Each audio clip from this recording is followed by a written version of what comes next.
Welcome to Pirate Living Podcast. We're your hosts, Karan and Kristen. On this podcast, we are highlighting ordinary people living extraordinary lives.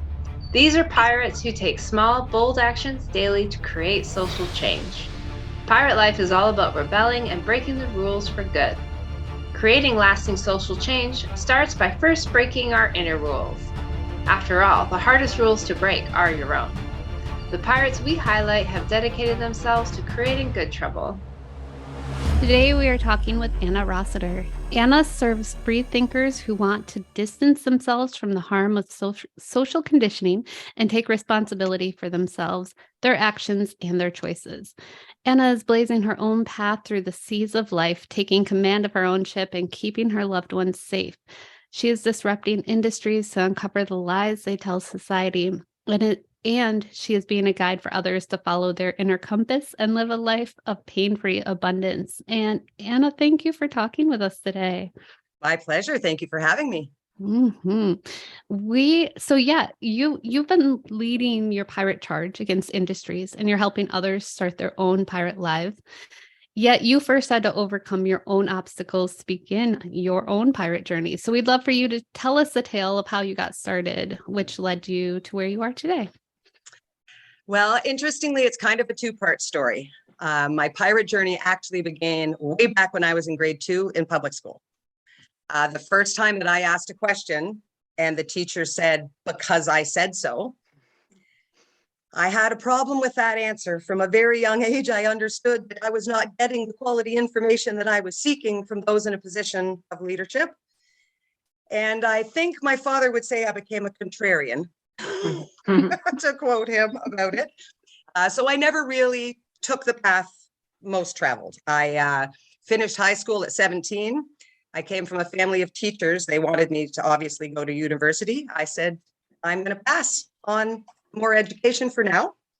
And I decided that I was better served to just go see what the world had to offer. I still did not follow a proper path. I talked myself into every job I ever had. I was never qualified for any of them, but I always got them. And then I would in turn kind of turn what I was supposed to be doing on its ear, because I didn't tend to agree with the path that was laid out in front of me. So I raised my children to be fearless, to, listen to themselves and their own intuition, as opposed to constantly taking the advice of their teachers or what have you. And then 4 years ago or so, I was in a terrible car accident. And the fallout from that really impacted my whole life. I have always been a very confident, strong-willed person, and the accident changed me mentally. I couldn't understand what was happening in my own brain anymore. I became anxious and isolated and tearful and depressed even. And I had no idea how to be that person. So of course I went to my doctor for help. And what did they do? They wrote me prescription after prescription with side effects on top of side effects. And I just got worse and worse and worse. So one day I literally woke up and said, this is absurd and I'm not doing it anymore. And I went down every rabbit hole you could find to try and find a way to heal myself. So I also suffered with fibromyalgia for 20 years. So I was on all sorts of medicine for that, and came the medicines to cure the anxiety and the depression and all that sort of thing. And then I just realized I was toxic soup on the inside and none of it was helping. So I flushed my meds down the toilet. And like I said, I went on a journey to try and find ways to heal myself. The things I've learned completely changed my life. And now I like to do my best to try and point out that there are other paths to take responsibility for your own health and well-being. And you do not need to rely on the system or on the toxic meds to get you to a place of balance. Then so my real fun pirate journey began in January. So for 20 years, I have been a Red Seal journeywoman sheet metal mechanic. I install HVAC systems in high-rise condo buildings, and I'm excellent at my job. In January, I spoke out repeatedly against brutally unsafe conditions at my workplace. I wrote a poem, which I'm a poet. That's how I like to commune my messages, is with poetry. So I wrote a poem about the conditions of building in my entire province, to be honest. I wasn't pointing fingers at where I actually work.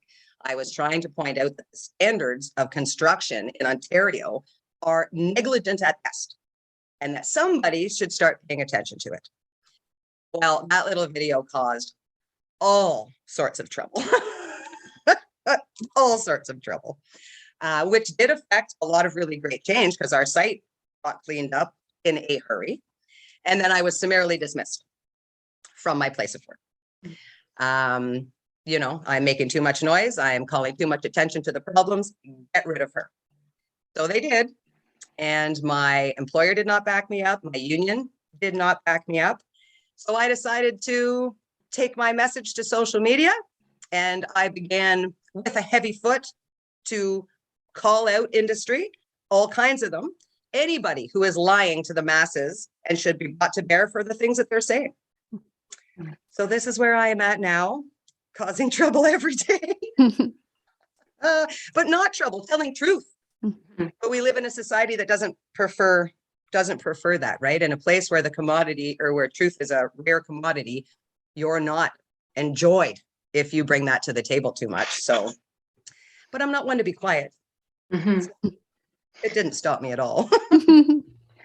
Yeah, I mean, there's so much in that to like talk about and to unpack, which I'm sure we will. But I will start with saying, like, of course, I checked out like your TikTok, where you have like quite a big following on there, and of course, I saw the video, and others. So first of all, as a ex health and safety professional, it was really interesting. I wasn't in the construction industry. I was in a different industry for health and safety, but it's really interesting to see the difference in kind of the safety standards, like the shit that would never fly on the sites that I worked at. And I worked on a lot of like oil and gas and rail, and so heavily regulated under health and safety that I was like, wow, the shit that construction can get away with is pretty crazy. That seems like a really easy job as a health and safety professional.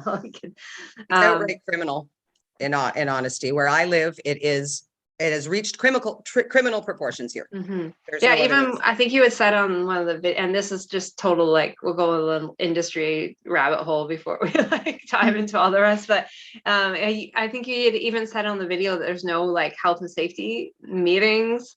There was no, I'm like, what the hell, man? We have to do those every day, never mind every week, and then the big one every month, and all of these things, all of these standards that are in place. So it seems, as an ex health and safety professional, your video was a little mind blowing for me. So I wanted to say that.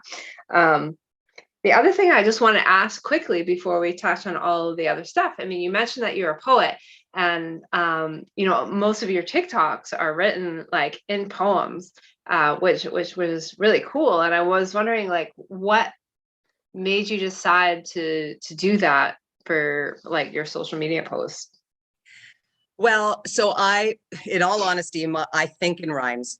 That is just the way my brain works, and it always has. I have written poetry since I was old enough to put pen on paper. And in all honesty, I think it's my way of journaling. When I like to take ginormous subjects and break them down into a 1-minute soundbite, the rhyme tends to keep people interested longer. And it's been very well received. I mean, I didn't do it on purpose. That's just my way. I oftentimes, when I'm just speaking, it falls out in rhyme. It's really quite silly. And suppose that's from a childhood of listening to the great songwriters, Bobby Bear, Shel Silverstein, Roger Miller, Tom T. Hall. This is who I grew up on. And I think the love of rhyme came from the love of music. And then I just find it a very poignant way to be able to get my point across in short order. If I just sat and spoke about this stuff like most people do, I don't think I would be able to keep the audience engaged. So I like to hone in and try and really deliver strong points in a very small amount of time, in the hopes that it will spark conversation, which has definitely been working. Yeah, absolutely. It's been tremendous. When I first started on social media, actually, it was kind of funny. I was quitting social media. I called my daughter one day and I said, I'm done. I'm finished with Facebook. I'm finished with Instagram. I'm not doing this anymore. I cannot stand the rhetoric that is being poured into this platform every day. It makes me sick to my stomach. I'm not doing it. So my daughter said, well, Mom, you should try TikTok. I said, well, what is TikTok? She said, oh, it's short videos. I said, have you ever seen me watch a video on the internet? She said, no, but you could make them. And I said, well, what am I going to make a video about? I'm not dancing or doing any of these things. She said, Mommy, share your poems. So I said, oh, okay, I'll try that. And then honestly, it developed a life of its own. And my despair at what I thought was happening to the world around me changed on social media, because suddenly here was this humongous group of people agreeing or sharing their ideas on the same subjects that I was talking about. And it reaffirmed my spirit. I was really feeling that we were not going to be able to get out of this mess. And social media brought me back to believing that maybe we will, that there's a lot more people out there like us than I thought. Which of course is their game, right? Keep us isolated, keep us feeling alone, so we don't have support. So we think that we're doing it by ourselves. Nothing could be further from the truth. Right. And that, I think, is an important salient point that everybody should know. You're not alone. There are all kinds of us pirates out here fighting for a better way for all of us. And the more we have conversations like this, the more the masses have the opportunity to know that they too are not alone. So again, I applaud what you're doing, because I think it's very, very important. Yeah. Oh, thank you. And I think TikTok is very versus the other like social media platforms is really good at that, at like showing you the community around what you feel is important based off of like, obviously the algorithm, their algorithm is like so spot on. And really helping you, like you said, to not feel alone. So, I mean, my TikTok is like dogs. So obviously, but also like a lot of social justice, a lot of like independent news, which I find I really appreciate. And it's the way that you're able to like curate that For You page to be very like almost tailored is really interesting versus like the other platforms I find. I actually, sorry. No, go ahead. I saw a video actually this week of a woman who was talking about, she didn't believe that there is an algorithm on TikTok. She said that you're the algorithm, which I found very interesting statement to make. However, I'm not sure that I disagree, because it seems fairly obvious if you're part of it that they do know what it is you're looking to see. And I appreciate that, I think. Yeah, and it feels very different. Like Instagram shows me a bunch of shit I don't really care about, but their ads are spot on. Like I think about something and it shows up on Instagram. So I feel it's very different in what the like Instagram and Facebook, what they use their like algorithms for. It feels very much like I'm being sold to, whereas the actual like content that are not people that I follow, things that it suggests as I follow, I'm like, I'm actually not interested in that. Thank you. I totally agree with you. Interestingly, there was a headline on the news in Ontario this week that said that Meta has a team ready to block the news when Bill C-18 passes in Canada. So they're saying it right out loud, right in the mainstream media, and still nobody is doing a damn thing about it. I don't know how many more petitions I can sign and send. Yeah.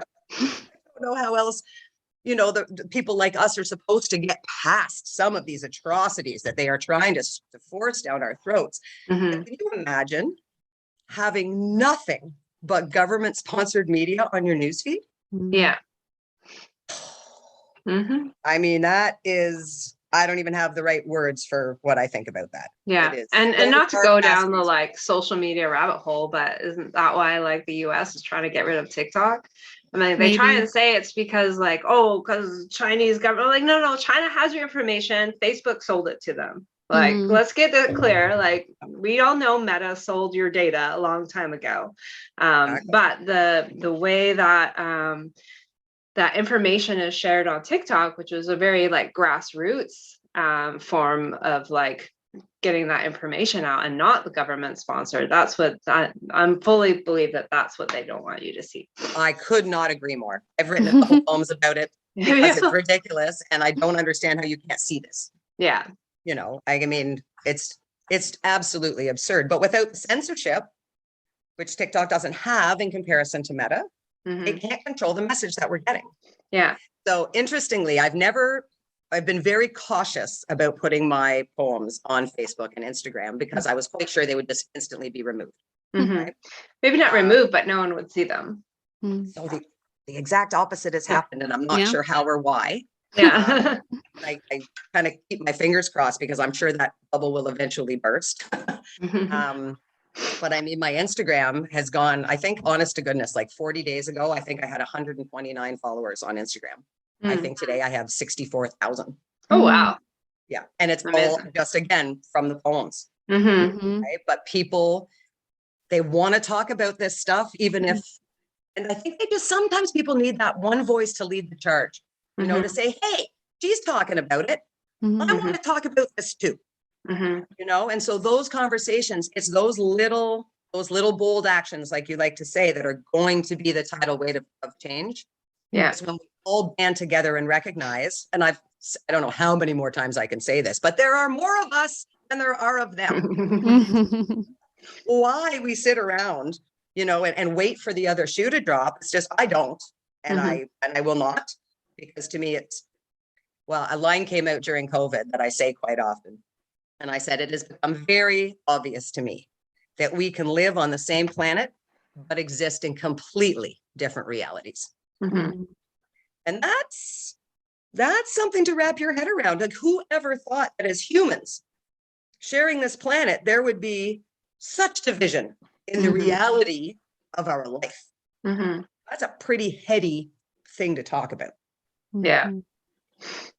Yeah. Well, talking about social media and your videos too, for Instagram, the one that we were sent through from our friend Laurel Erica was you talking about how, like, Burt's Bees, you buy it because you think you're doing something better for yourself, but really, would you still buy it if you knew that a bigger company is behind it? And so I think things like that too, a lot of people are interested in learning about and knowing about, and because I've seen a map, like there's a basic 7 to 10 companies that own everything, even the little tiny companies that you think. Exactly.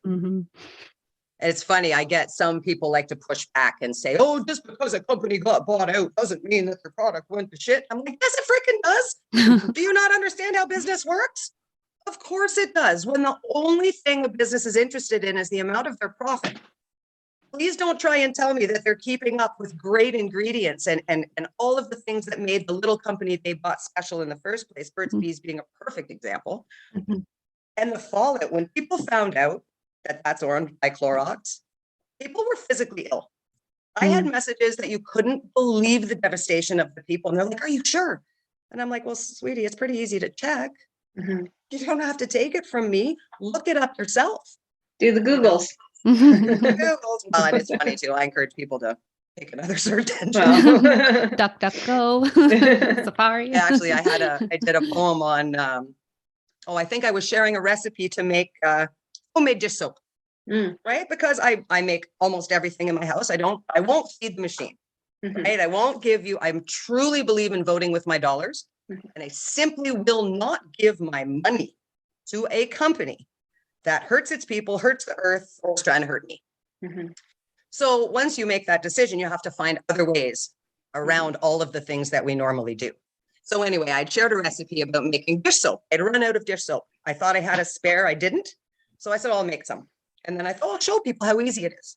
So one person pushed back and they said, oh, you know that if you combine vinegar and baking soda, they cancel each other out.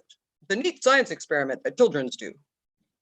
And I know that, but there's also science. It's science. So there's math. There's amounts that it takes for this reaction to actually take place. So I Googled, do baking soda and vinegar cancel each other out? And the number one reply that came up, the woman had screenshotted it and pasted it into the comment. So her response to me was the number one response from Google. So she didn't even have a point.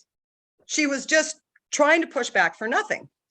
So I responded and I said, I see that you chose the first response on Google. Perhaps next time you might want to dig a little bit deeper, because it actually requires 7 grams of baking soda inside 110 milliliters of vinegar for them to cancel each other out. And she got angry. Oh, and I'm like, I was just trying to point out that you're saying things you don't understand, and you might want to just reel it in a pinch, get a little tiny bit more info before you come blazing in, you know. But people, this is the thing. Everybody wants to be right, and I don't know why. Who cares? Who cares if anybody else thinks you're right? I heard a long time ago, somebody said to me, would you rather be right or happy? And I sat with that for a long time. And at the end of it, it was simple for me. I'm good with happy, because honest to goodness, I don't really care if you think I'm right. If I believe I'm right, I don't need validation from anybody else to feel good about my decision. So I find a lot of people just exist to be right all the time, and that keeps them from learning a damn thing. Everybody's a genius. Yeah, that you can be right. I've heard it, you can be right or you can be in love. And for relationship wise too, it's like, oh yeah, I can be right in this argument, or I can choose to acknowledge that there's more than one truth. There you go. Right. There's my truth and there's yours. Right. And the battling of being right, it's the very idea of competition is absurd. On its face, it is absurd to compete with another human being. Because they are not identical to you, right? It would be like saying, you know, I remember seeing a cartoon one time, and I think it was a bunch of animals, jungle animals in a row. And then there was a couple of teachers at a desk and a tree. And it was something like whoever can get to the tree first is the smartest in the group. But the giraffe, he was already at tree level. So all he had to do was turn his head. That made him the smartest guy in the room? I think not. Right. But this constant need to compare, and not only to compare, but to be the same as everybody else. Oh, that causes me physical pain. Are we just going to be a society of drones? Is that what's coming next? You know, there's of course, there's plenty of us who still think, but I find it frankly offensive, the amount of people who are so willing to just accept what they're being told with no investigation or research on their part. Just, oh, you said it? Oh, it must be true. Okay, I'm going to do that right now. I'm incapable of living a life like that. You're going to have to prove why first. And if you can't, there's no chance I'm going to do it. I really don't do myself any favors. But that's okay. You got to draw your line somewhere. Right? And so I just try to maintain the integrity of the things that I believe, or at least I'm learning about. You know, I change my mind all the time as I learn more information. You know, that's another funny thing. People dig in. Well, there's no growth there. If you're not interested in hearing someone else's side of the story, how do you expect to expand your own knowledge base? You know? Yeah, it's I think we talk a lot about making mistakes or failing forward, and it goes the same with like being wrong once in a while, or like you said, learning and growing and changing your mind about things. Like, it's okay. It's called growth. Precisely. We encourage it. Absolutely. There's a meme I like that says, oh, you've changed.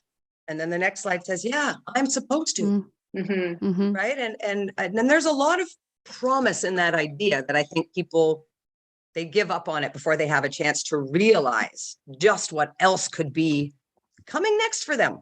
You know, I have 25-year-old twin children, and watching them navigate this world,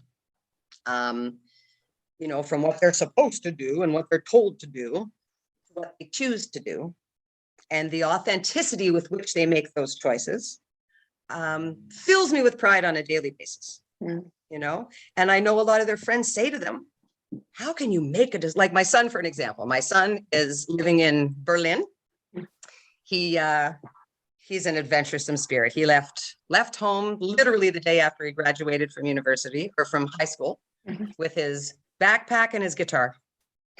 And he busked his way through 32 countries, joined a band, traveled the world. He was home during COVID, which was nice for his mom. But then the minute he could leave, he was gone again.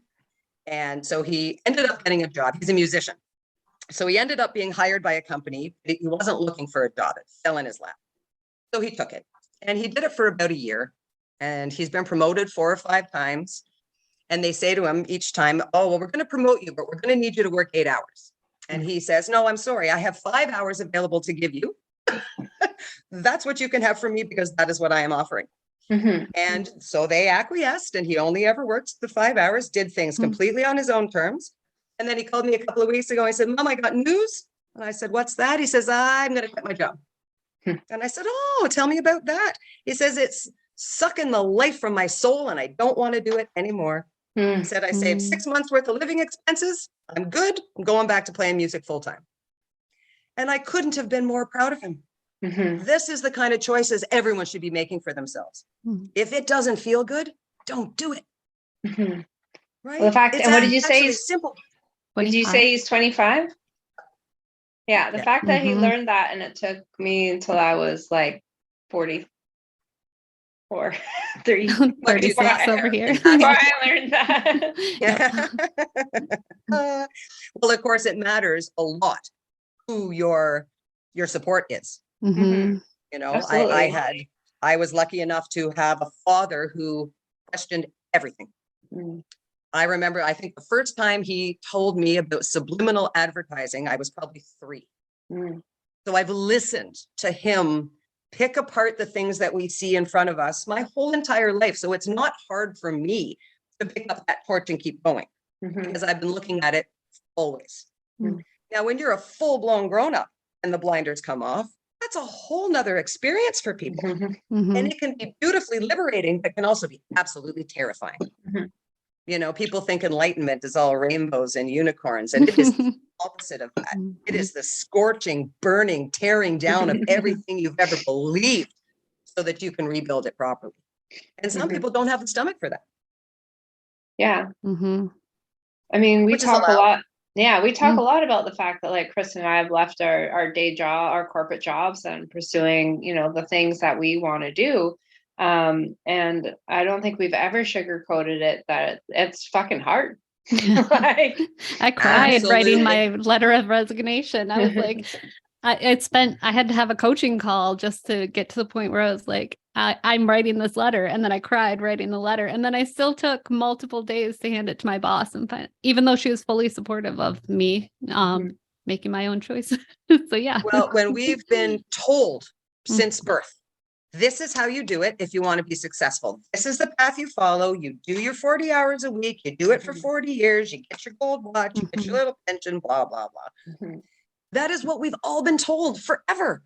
So to break apart from something that has been ingrained in you since your first breath requires a level of confidence and courageousness that a lot of people simply, they just can't get there. It's too big to turn your back on the establishment and go your own way.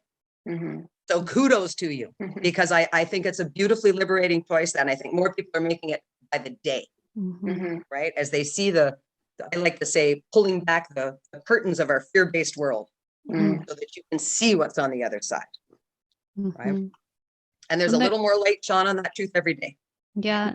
There's a Steve Jobs quote that we used to talk about a lot more often, but I'd rather be a pirate than join the Navy. And like where pirates started off was they were doing the same job as the privateers, but the privateers were doing it for the English government. And they're like, I'm not doing that. I'm going to go off and on my own and make my own money and do it my own way.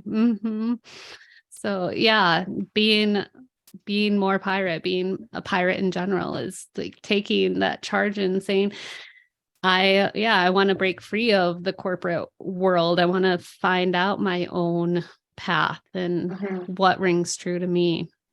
Absolutely.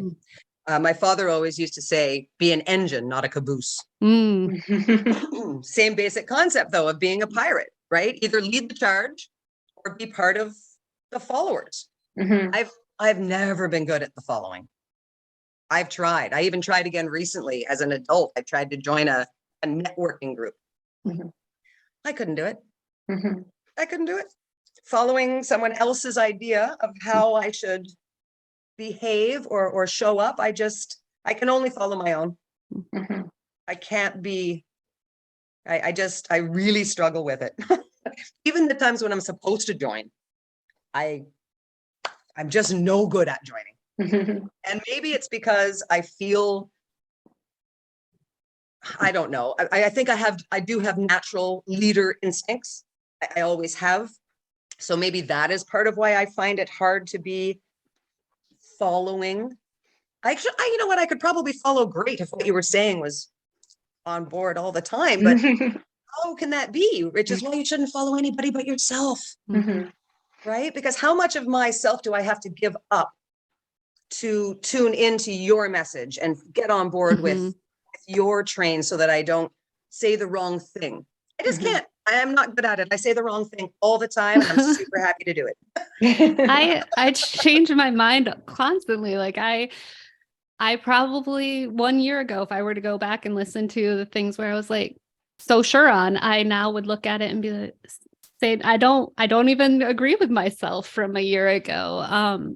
And for somebody to take what I say as like word and be like, this is truth and this is what we're going on, I'm like, please don't, because Yes, I won't follow that. Probably 2 weeks from now, I might not even be following it. I totally agree. And I often say to people, this is a place, I've given you a place to start your own research. You should never believe what people say outright. And I said to people, even me, just because I'm good at saying it doesn't mean you should believe what I say, but it gives you a place to go and start your own research. See if there's something to it. I had a lady comment on one of my posts recently, and she said, I may not agree with everything you say, but I really, really like who you are. And I responded, and I think it was a little rhyme, and I think I said something like, ours is not to always agree, but to discuss so we can see things differently. Right? And this goes back to the being right all the time. I have no interest in being right. I do have an interest in learning and growing and evolving and becoming the very best version of myself I can be. But that only happens by getting out of your comfort zone and doing things that make you terribly uncomfortable to find out what you're made of and who you really are. Yeah, we talk about this a number of times on this podcast. Part of why we love doing this is to have these deeper conversations so you can actually get opinions and viewpoints of other people, because that's how you also expand your own mind and your own knowledge, is by like having other viewpoints that you can sit down and calmly discuss. This is not, again, going back to social media, not the weird social media thing where God forbid someone doesn't agree with you on there. But that's the value of these long form conversations, that we get to meet people like you that, even though we're both in Canada, those that don't know, Canada is a big country and we live on opposite sides. So we would never cross paths, and we would never be able to have these conversations otherwise. So this is, part of that value of having podcasts and platforms that we can have these conversations. And again, social media, where I can actually see your videos and get to know someone like you through those videos and your viewpoints and hear your lovely poems. And I don't know, there's a lot of good that comes from, just having conversations and actually listening to other people. And that's a very good point, because listening really is the key part of all of this. Yeah. And I was out recently with a lady, and at one point during our meeting, she said, "It is so wonderful to talk to someone who actually listens. And I was like, what is that supposed to mean?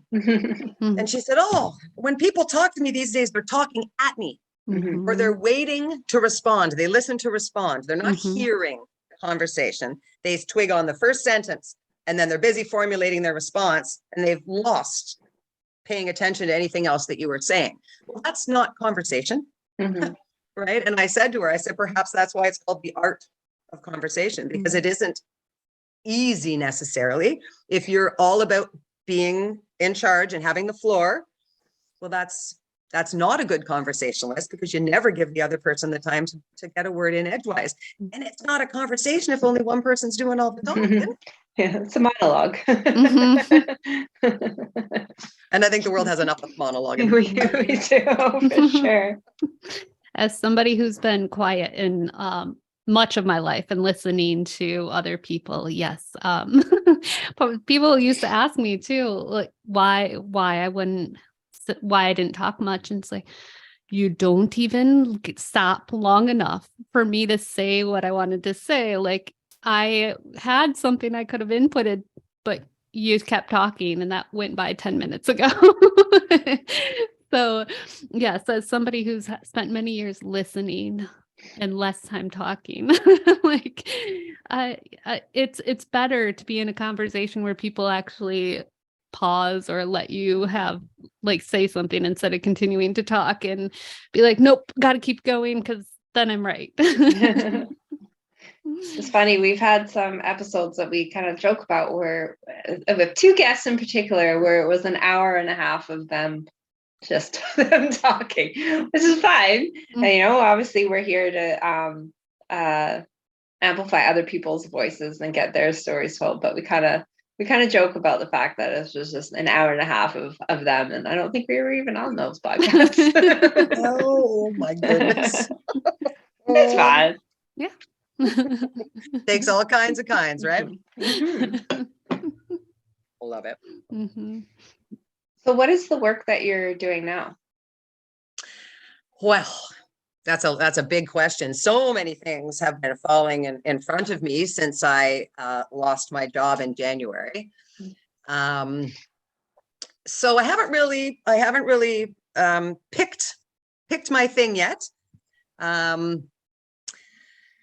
I really enjoy helping. I'm a healer. I enjoy helping people understand what is burdening them and helping to unburden them. Excuse me. However, that's a taxing thing to do on a daily basis. If I could pick just one thing to do that could pay me and I could do it for the rest of my life, honestly, I would just write poetry and put it into books and sell books. And that would make me happy. If I never set foot on social media again, I'd be super cool with that. I'll be honest, it's a little tough for me. I dislike being beholden to the algorithm. It pisses me off, right?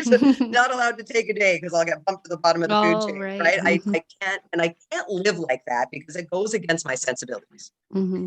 So, I have the people who are saying, oh, but look what you've accomplished. You've got all this following. Well, and it's lovely, but it doesn't really matter to me. I love to have the conversations. I love to educate. Do I want to spend a life showing up every day on social media? I really don't. I really don't. So I have to find my place, and I'm not in a rush. So I think I'm going to go teach some CPR classes because I enjoy people and I'm a good teacher and I have a lot to share. I would love to go speaking in high schools and teaching young people about a life in the trades, because I think that's a very under talked about side of life. And not everybody is meant to sit in front of a computer inside of a room in a chair 8 hours a day for the rest of their lives. I could never do that work. So I had to go find other things to do. And I mean, when I started, still today, there's very few women in construction still. But for 20 years, I was the only woman. There was no other woman on the job site. Not that it mattered. I didn't go to work looking like a girl. You know what I mean? Like if I'm at work, you didn't know. I was just a worker.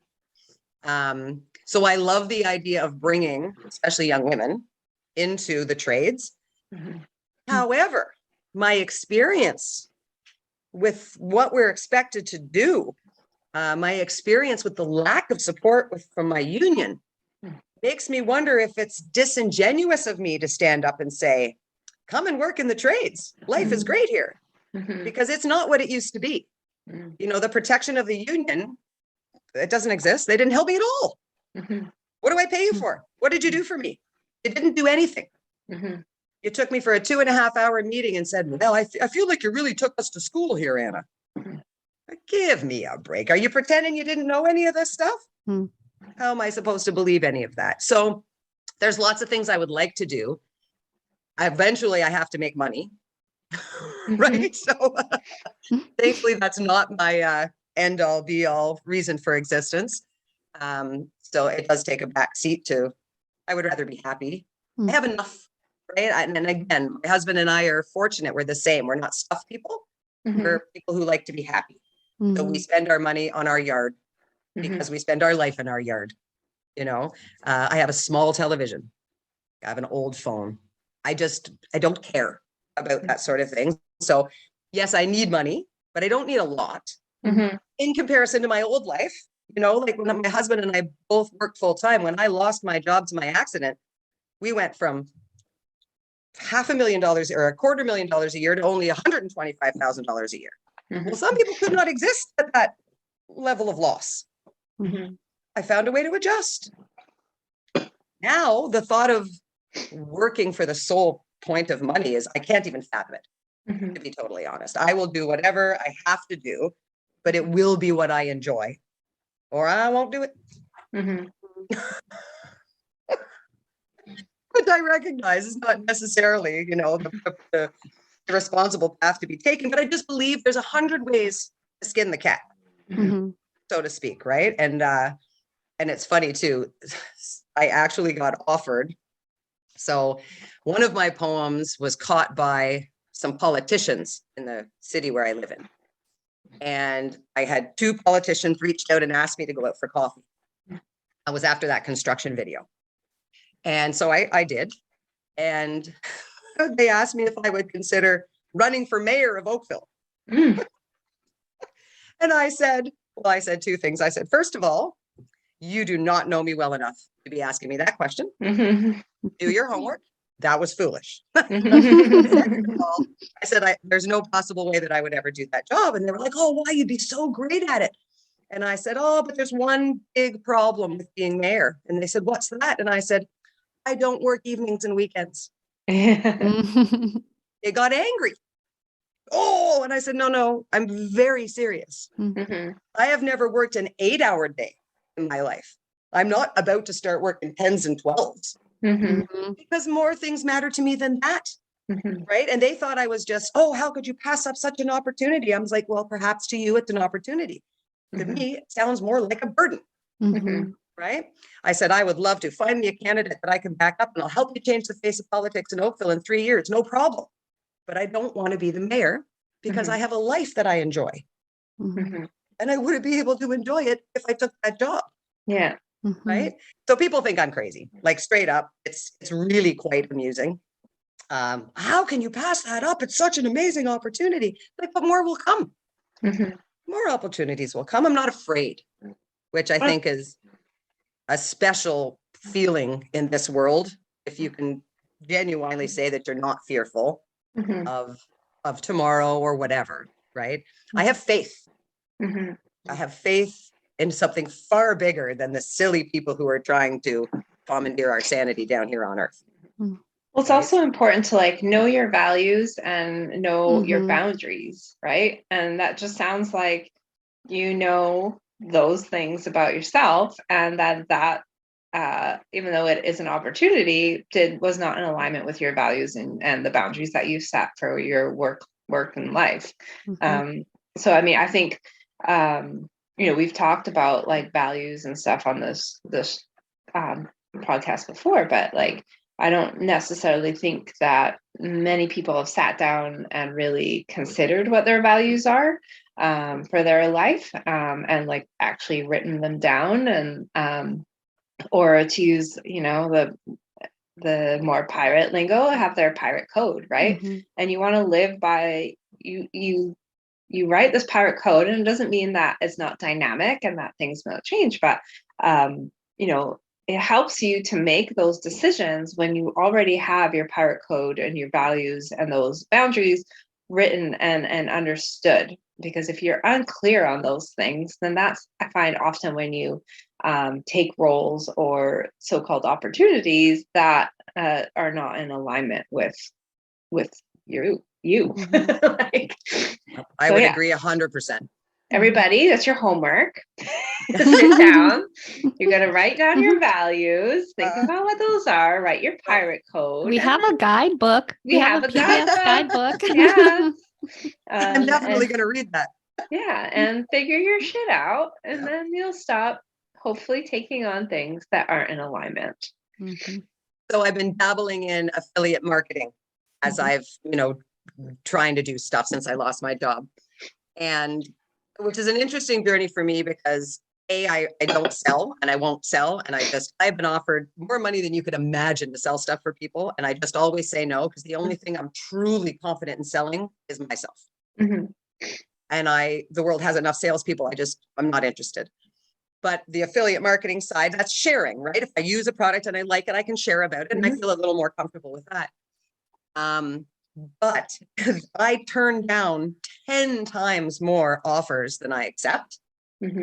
And again, my people are like, oh my goodness, that's such a super opportunity. How could you say no? I'm like, well, but they're asking me to sell something that I would never use. I'm not selling my integrity down the river for $5, people. Or $1 million for that matter. Somebody said, oh, let's see what you're saying when they offer you a cushy job with a huge salary. And I said, yeah, well, you don't know me well, because that wouldn't make a difference. I'll tell them to take their salary and shove it where the sun don't shine, because that didn't change anything. And I think one of the biggest problems we face in society is that this trick of money, right? This trick of you need all this money to be happy. And without all this wealth, you're nothing, right? You haven't succeeded. You're not part of the upper echelon, however you want to say it. I think it's a trick. I think it's complete and utter freaking bullshit, to be totally honest. But to watch people think they've struck it rich when they take the bribe, right? Like they were at a good place trying to do a good thing. But then the person above them came and said, listen, I need you to turn your head. And for that, I'm going to give you this amount of money. When I think about what that must do to a person's soul, and the fact they probably never sleep again, right? They probably can't look their kids or their wives in their eyes the same again. They probably can't look in the mirror the same again. But they're convinced that they have to take the money because that's the right thing to do for their family, for their future. Honestly, do we stand a chance in this crap? I mean, if your self-love and self-worth isn't so friggin' solid, then it's very easy to be swayed by the idea of wealth or fame or whatever it is that people want. I don't personally understand it, so I struggle with it, but I do easily see how it happens. And then I think it's a trickle-down effect, right? If the guy at the top is dirty, well, he doesn't have a choice but to make every person underneath him dirty. That's the only way the plan can work, right? So I really think there's a slippery slope in the world when it comes to people's idea of money and the power that it has over their lives. But again, that's a personal thing, right? You need to come to terms with what money means to you, I suppose. Because at the end of the day, it's a means to an end. It's not a destination. It's not a guarantee of happiness. It's nothing but a means to an end. So if your ends are minuscule, well, then so's your need for a whole bunch of money, isn't it? Right? But I mean, I watch young people taking on $1 million mortgages at the age of 27. Did no one explain to you how money works?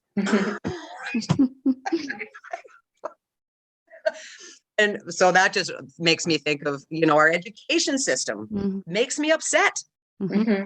I don't understand why we continually allow the same erroneous information to be spewed day in, day out in every school in North America.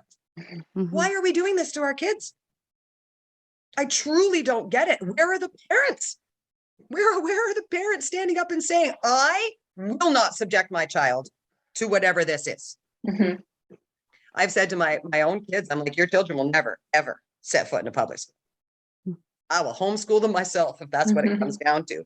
But the insanity that I see in our school system now, I wouldn't, thankfully it wasn't that bad when my children were young. I think it's very, very different in the last, 2 years, even since the whole COVID thing, things have changed to the point that I'm loath to even say the word education along with what's happening in school.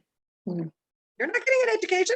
You're getting indoctrinated, but you're not getting an education you can use with real life skills that are helping you develop into a productive member of society. That is not happening, in my opinion, and I think that's gross. Mm-hmm. Yeah, you're talking Kristen's language. Yeah. Oh, right on. Yeah, I was a teacher. Like, I went to school for teaching.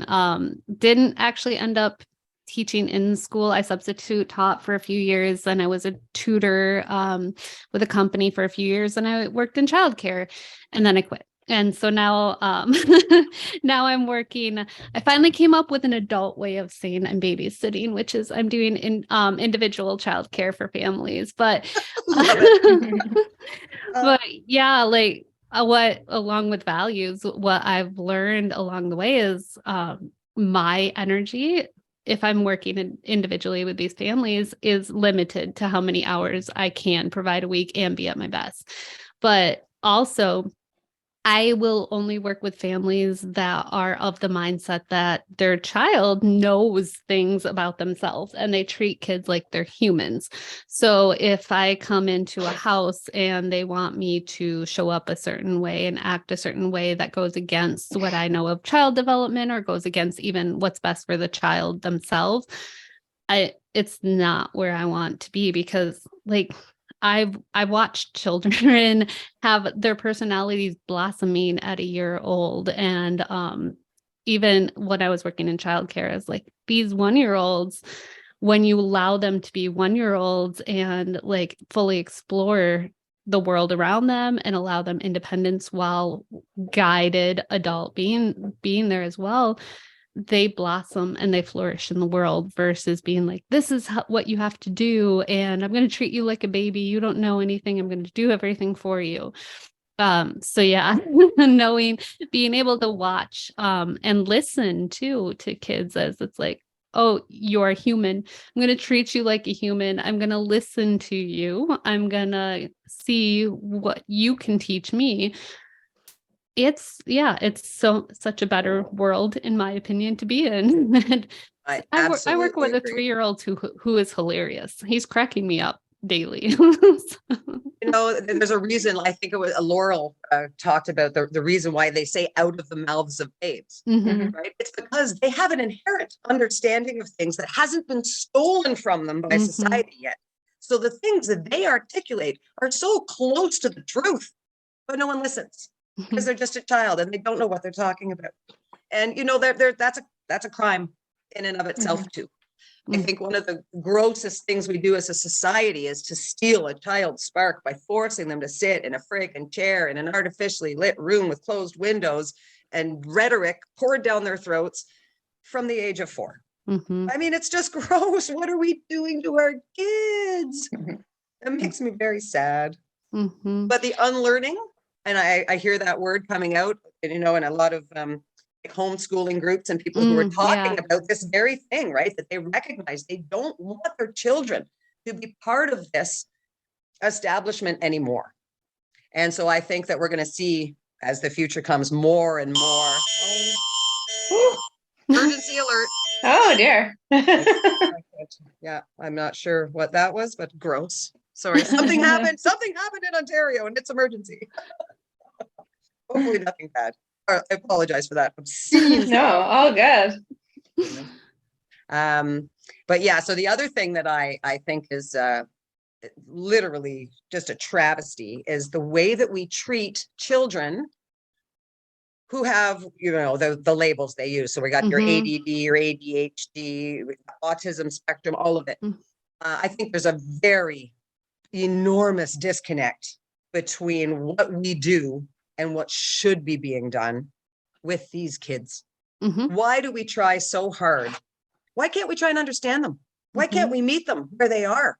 Why can't we allow those special skills they possess to blossom, as opposed to medicate them, sit them down, shut them up, stick them in the corner, tell them they're sick, tell them they need to change, tell them they're not good enough the way they are. It hurts my heart. It really does. It just grows and grows, right? The numbers of kids with these conditions now compared to 30 years ago is, well, there's something going on here and nobody's talking about that.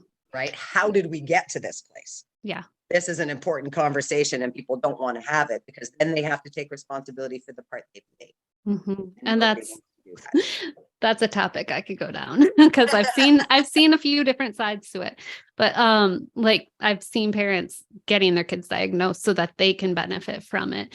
But I worked with 5-year-olds, and I had a dad one time ask me at parent teacher conferences, he's like, "Do you think my kid has ADHD?" And I looked at him, I said, "I think your child is 5.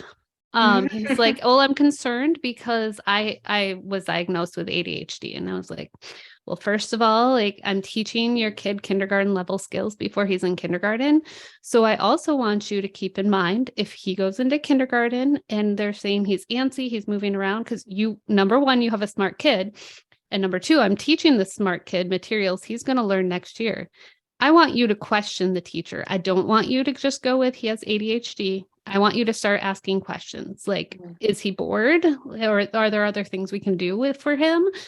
And I had that conversation with a few parents because I was like, listen, if they go into kindergarten and the teacher starts trying to say, "Hey, I think they have ADHD or there's something going on," they're ahead of a lot of kids in their class right now because of what they've been learning. Please start asking questions. And hopefully some of them listen to me. Hopefully. Yeah. But yeah. And so that just takes us into like big pharma's reach and just how insidious that problem is across every level of society in all of North America. I'm not sure. I don't think that it's as bad elsewhere in the world, just from the comments I get from people. I know they don't advertise their drugs on TV in the rest of the world the way that we do in North America. There's no other culture on the planet where people go into their doctor's office and tell them what pill they want. How messed up is that? Right? And then, and so now I see that as just this ginormous circle, a huge cycle that you're never getting out of unless you decide to disengage, So it was one thing for, your 80-year-old parents to be on 10 meds. But when your 5-year-old is on all kinds of meds because they don't want to sit still and be quiet, right? Because it goes against what? Human nature? Oh my.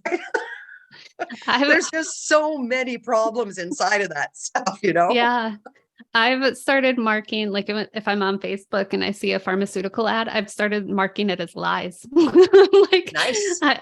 I'll go and be like, I don't want to see this anymore. And it gives you a list of reasons why. And I'm like, because they're lies. It's spreading lies. Oh, absolutely.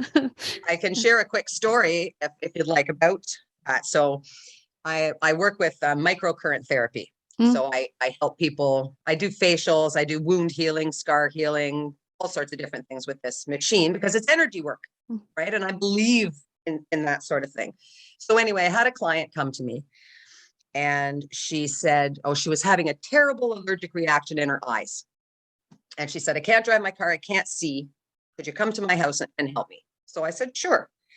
So I went over and I did a little assessment and asked her a few questions and whatever. I gave her a little treatment and she was very down in the dumps when I got there, like speaking like this, like really hurting. So I spent about an hour with her. And then when it was time to go, I was at the front door getting on my shoes and she was chatting.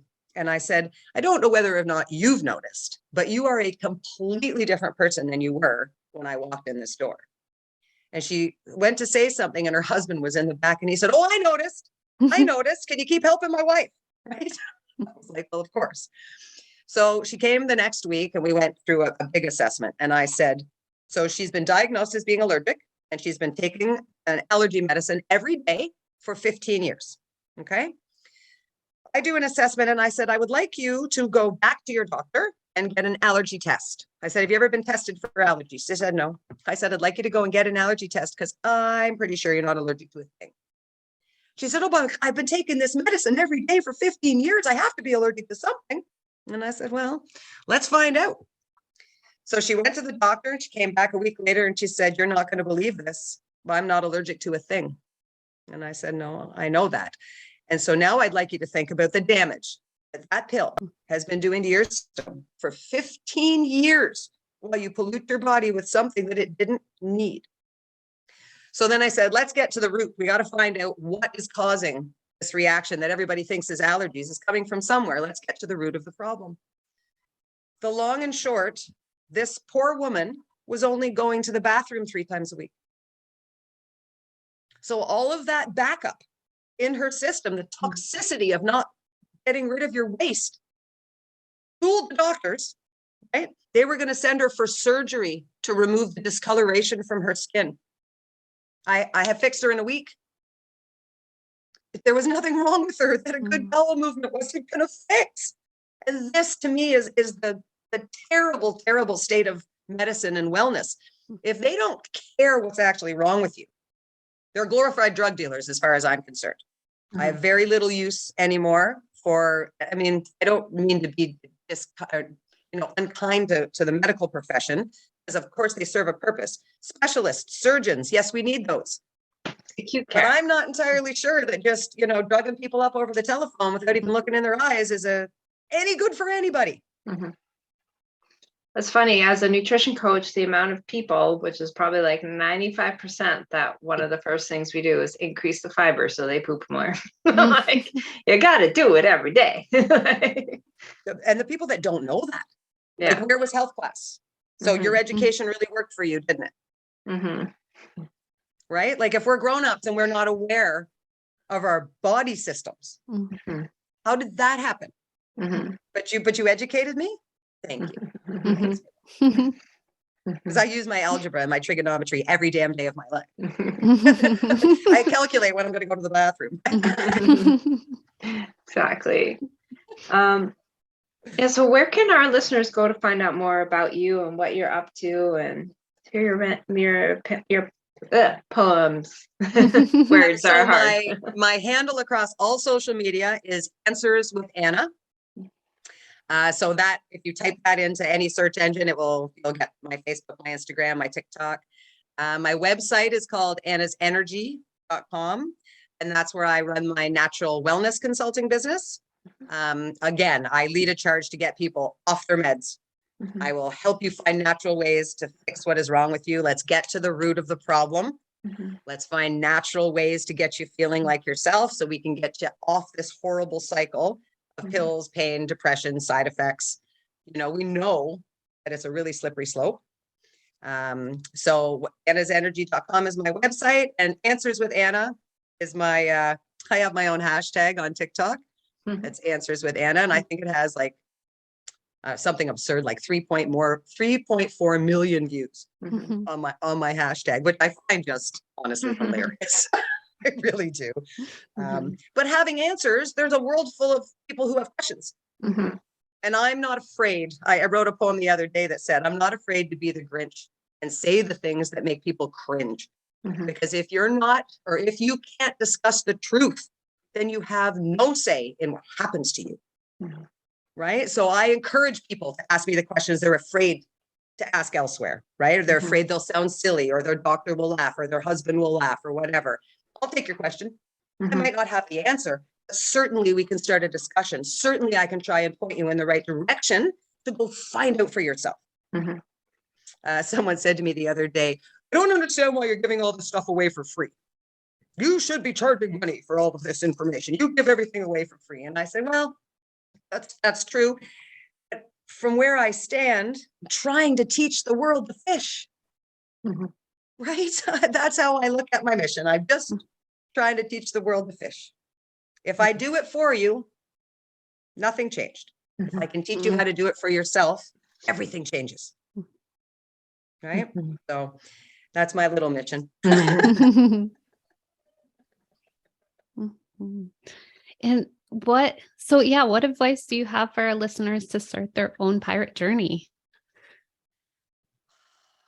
Well, I think the most accurate piece of advice that I give to anyone is to trust yourself. If that little voice inside of your head is telling you it's a bad idea, for heaven's sakes, listen to it. That's your intuition talking. It's never wrong. That feeling you get in your gut right before you do something you don't want to do is telling you that it isn't serving your soul or your purpose to do it. So start listening to your gut. Start trusting your intuition. Stop following the rules just because somebody put them there. Right? Half of the rules in our life are so freaking arbitrary, it's obscene. Right? I am not good with rules. Rules are fine if you can show me why it's a good idea. But if you're just going to slap up all willy-nilly shit that I should do and then tell me I should do it and give me no basis for that, I am not doing it. And I wish more people would push back on the silliness of our rules. No. How about no? How about people learn to say the word no? As someone, the most underused word in the English language is no. Yeah.